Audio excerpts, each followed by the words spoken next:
Heat is on at the General Assembly.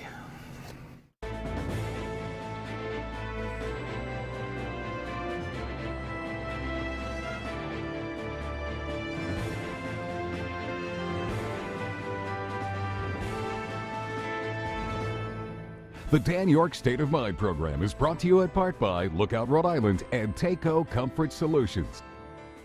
The local president of the National Organization for Women is my guest tonight. We're right in the midst of this discussion, debate, and vote on a new abortion package, which is designed by the supporters to codify, is the word that we use, the Roe v. Wade legislation, with the worry that the Supreme Court will eventually terminate it and kick it back to the courts.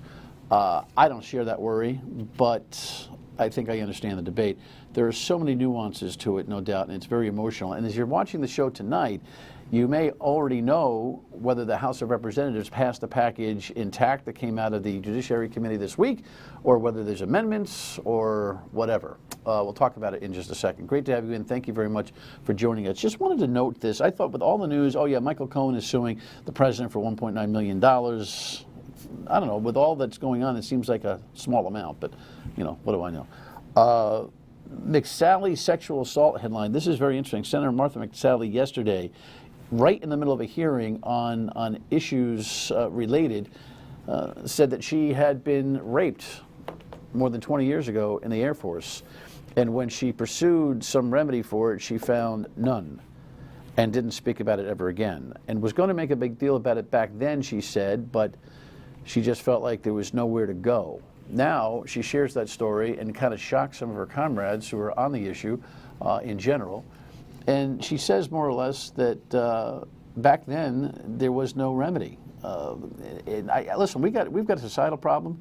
The military is going to reflect the same societal problem. This is an Air Force job. She's the first, one of the first, I think the first, or one of the first fighter pilots, female fighter pilots that we've had.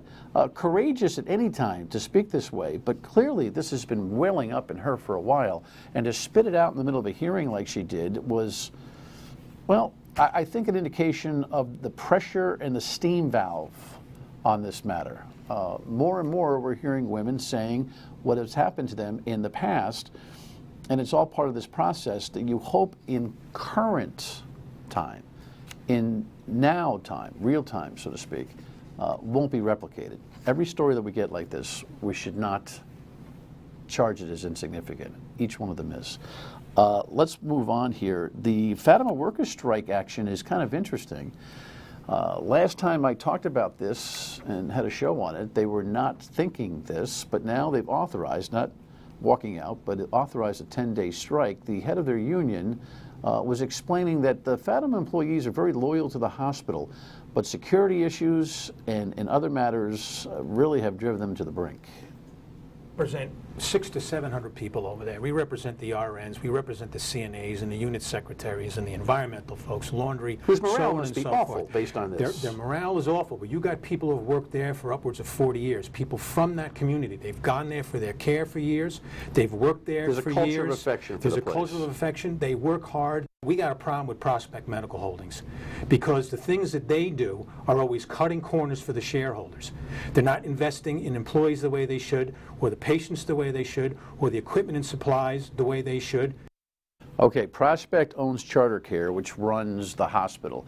And the beef from Chris Kalachi from the union was that the union wasn't getting the information they needed on some of the cost issues associated with security. And there was a big frustration over that. And so, here you go, no progress and a 10-day strike authorization. Whether they go ahead and do that is anybody's guess. All right, let's come home. And before we get into some of this abortion discussion, which I'm sure my guest has plenty to say about, here's a headline that is also in our news cycle at the House of Representatives, and that is the equal pay proposal, which did not make it last time around. A couple of interesting things about this. Comparable work is in the language, which is a very hard thing to ascertain, okay? Secondly, you can't ask as an employer anymore, how much money have you been making in another job? Thirdly, it is okay as an employee if you decide to speak with other employees about your compensation, even though there might be a policy or a kind of a restriction on that inside the culture of the workplace. The local director of the National Organization for Women is here. Welcome, Hilary.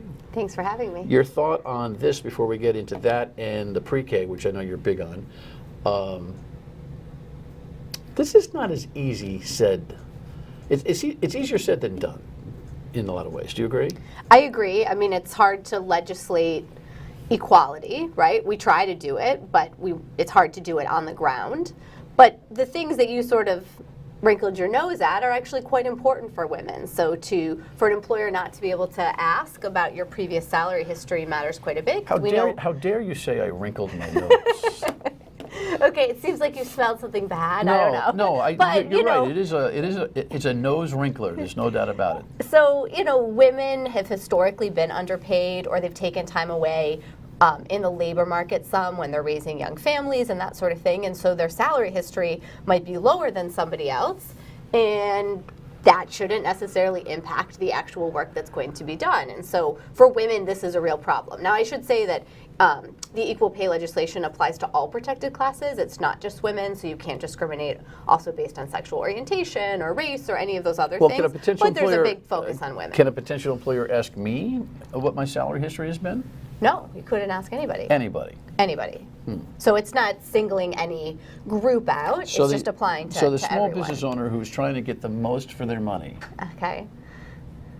is now crippled by not being able to drive a bargain, by at least having a basis of understanding as to what you're the interviewee, I'm the interviewer.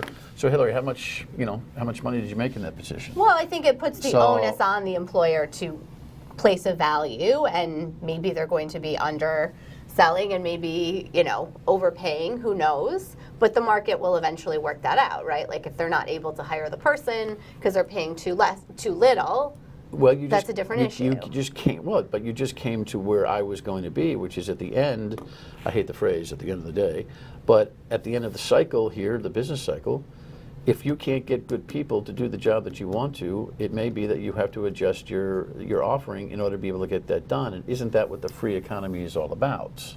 It is, but we don't want to disadvantage workers either and perpetuate a system that may not have been intentionally promoting inequality, but that's the end result as well. What is this notion that you can chat about your salary now with no redress? So I guess I have to admit, I work in a university, and public universities, all their hiring and salaries are public knowledge, and so that seems a little bit strange to me, but in the corporate world, it's like you can get in trouble from HR for doing that, and so this is an effort in those workplaces to remedy that.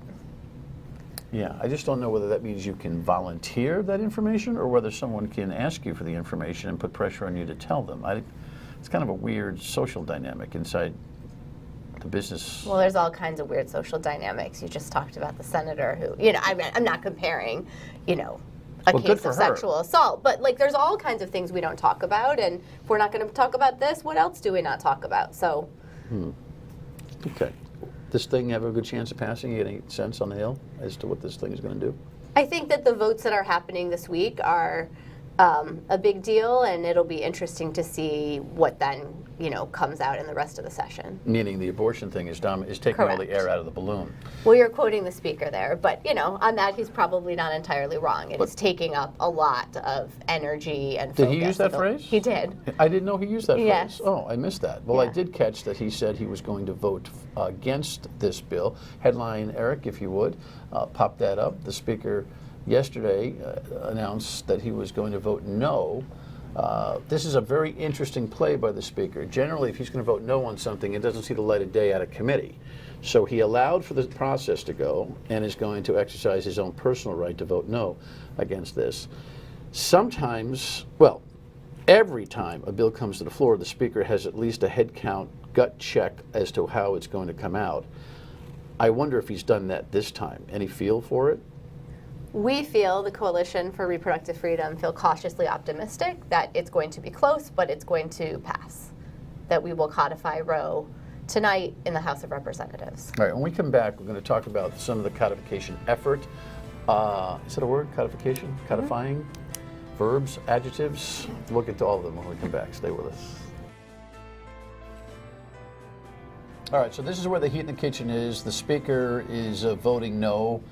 You probably either can see or have seen already tonight some of this debate. Here was our latest update on the matter in the early afternoon.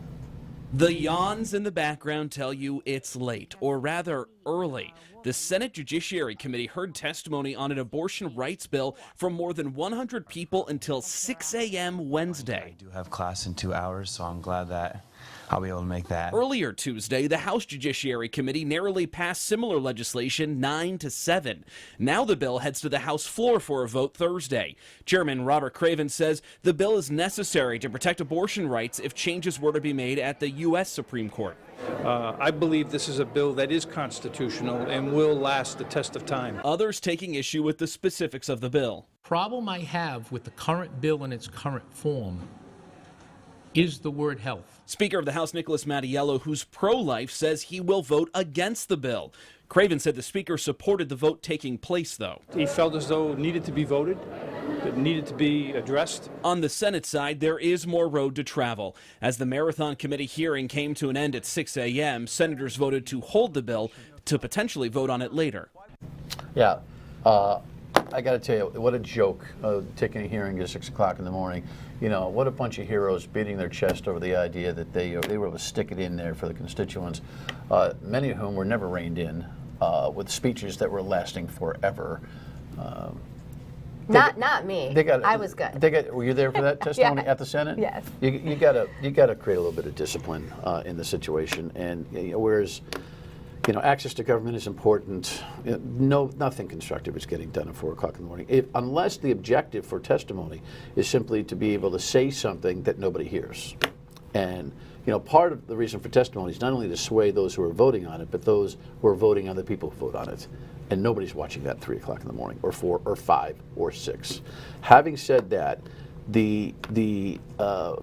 I had a nose wrinkle. You had an eye roll during the package there, when you heard one of the reps talk about health being a problem. Talk to me about what you think the word health means as it's added to life in the same language that protects all term abortion in the state. Well, the issue with the word health has been, if it's not defined and it's so broadly defined, it could include mental health as well. So I saw when I was there at the State House, I was there until about 9:30 on Tuesday night, people talking about, does this mean someone just because they're anxious about becoming a parent could say this is impacting my health and now I want an abortion? And basically all the medical providers were like, we've never seen that happen. That's not a real thing. Like literally people were saying this is not a real thing. So, it's really about the physical health of the mom. And yes, in extreme cases that were talked about, if the mother was suicidal, but she was post-viability. Yeah. These are not things I'm an expert in. I'm not a medical doctor, but that has become a linchpin in this revised bill that's being voted upon tonight. I think you make a lot of sense. Here's the weird part. I'm a pro-life guy. I'd vote with Mattiello. I would vote no on this package. But I'm a little fed up with the pro-lifers who have hyperbolized a lot of their arguments, including the argument that adding health to life is problematic. What if it's mental health? Well, by the way, I hate to break it to everybody that we're supposed to be in a mode where we have equitized, for lack of a better term, mental and physical health. Mm-hmm. And so we can't diminish mental health as something that is non-consequential in this situation. I mean, this is really grasping at very specific things to find ways to oppose the bill. Right, but I do think what's gone on here, it has been a significant reach and a little messiness about how we've gone about this. Can we run Blake Filippi from last night, the minority leader, who raises a very interesting point? This statute does is, because of the desire to eliminate legal status for the fetus, they are ridding us of the fetal homicide statute. And I had a colloquy about 6 weeks ago during the abortion debate with, I think, Lynette Lebinger from the ACLU, and I asked her, why are we doing this? And her response was essentially that we do not want a fetus to have legal status. So if you do something that results in the death of the fetus, and we pass this law, you can only be charged for your crime to the mother, which is an assault. Suppose she doesn't die, but the fetus does. The crime is to her It's no longer for what you've done to the fetus. So it is eliminating the legal status for fetuses, which we have now. And we're talking about 8 months. The morbidity of this is difficult because the hypotheticals are just so hard. But you know, it's a real world out there. I get his point. Now, the Attorney General's weighing in and saying, look, we haven't prosecuted anybody under the quick child statute, which is defined as a viable pregnancy, not by week, but by heartbeat and other signs, that gets caught in a terrible, tragic situation like this. We haven't prosecuted them, don't worry.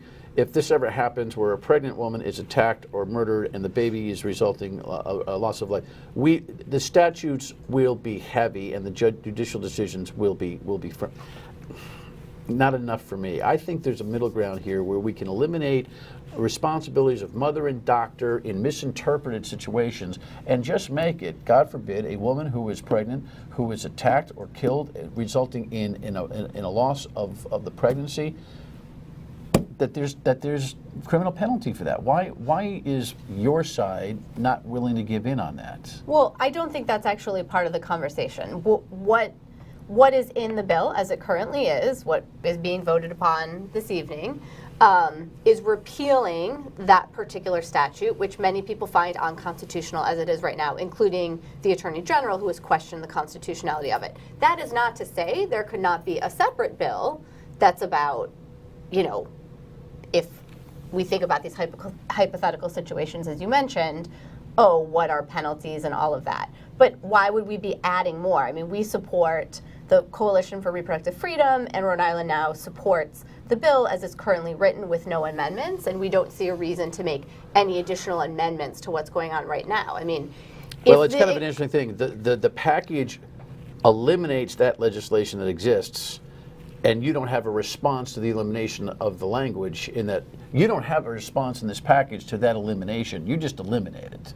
So correct. That's correct. But am I asking, or would you be open to a more refined, constitutionally better set of language to protect the unborn in an assault case? Because that pregnancy, by and large, is a wanted pregnancy. It's not an unwanted pregnancy. Right, and you know, also based on viability and all of those things, those are certainly conversations that can be had in the future, and I'm very sympathetic as a mother myself to appreciating why this would be a concern for people. But that's not really what this bill is doing. This bill is about codifying Roe.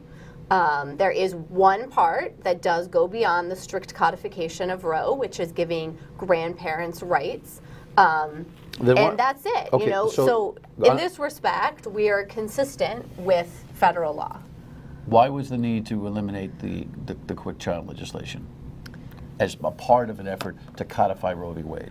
Well, because in this effort to codify, we're trying to strike, or the goal is to strike the bad laws, to strike all of these statutes that are deemed unconstitutional at the moment as well. Some people are telling me that the history of this law being passed was actually with a pro-life twist, and if you really take a look at it, to hack away around the edges. Yes, to hack away around the edges. Is that if that's the argument, then there ought to be a streamlined, separate piece of legislation that says, yeah, guess what? You know, you hurt a mother who is pregnant, you're going down for both of them. Mm-hmm. You agree that that's something that we ought to practically work on? It is something that I certainly understand why people would consider that to be a particularly heinous crime. That's not an answer. That's a deft dodge. Would you support working on at least legislation that would respect the life of the baby in that assault and or homicide? As I said already, I think these are real conversations to be had. Okay, that's fair enough. When we come back, pre-K, switching gears. She's big on the pre-K. You're big on the pre-K? I'm big on the pre-K. Big on the pre-K. Right back. Rhode Island needs women at all levels of its workforce, and accomplishing this goal requires robust systems change, like high-quality universal pre-K opportunities. Investment in preschool and pre-kindergarten delivers long-term economic benefits when it comes to our children as well. So we've studies that have already been cited, but just to recap here, pre-K reduces the need for special education services. It helps improve high school graduation rates. It means higher career earnings and less criminal activity in adulthood. You're in two places at once. That's pretty good. 2 nights in a row. 2 nights in a row. Not at 4 a.m. though. No, 9:30 again. Yeah. We can't get it right K through 12 right now. What are you doing? No. Part of the reason that a lot of the K through 12 system doesn't work as well is that kids come in so far behind. And so this is a real effort to say we want to get kids early. We want to, stop the inequality that kids are going into kindergarten with, and kids who maybe aren't as prepared as they could be. The inequality being some people do it and some people don't. Some systems do it and some don't. Is that what the inequality is? No, that, look, this is really to me about opportunity in the American dream. I have a child in pre-K right now. And just because by luck of his birth, he was born into a family that could afford to send him to a quality pre-K program doesn't mean that, he's special to me, but I don't think he's actually better than any other kid. Private school. Yeah, and pre-K pretty much, we have a few free pre-K classrooms, and a lot of Head Starts have been converted to pre-K here in the state, but most of the pre-K families are going to pay for. And I don't think that's right. I don't think that just because we can pay for it means that other kids shouldn't have access and that it shouldn't be quality. Okay. I'm open-minded about this, but I really do.